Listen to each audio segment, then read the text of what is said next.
Dito tayo ngayon sa IMAX 9 DMI na yung yung advance, yung pinaka base variant nila.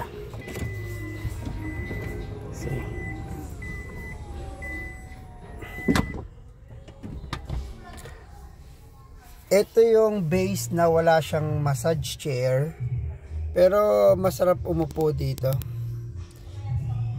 Meron na akong vlog nito, yung sa ito yung yung pinaka premium nila, yung 2.998 million.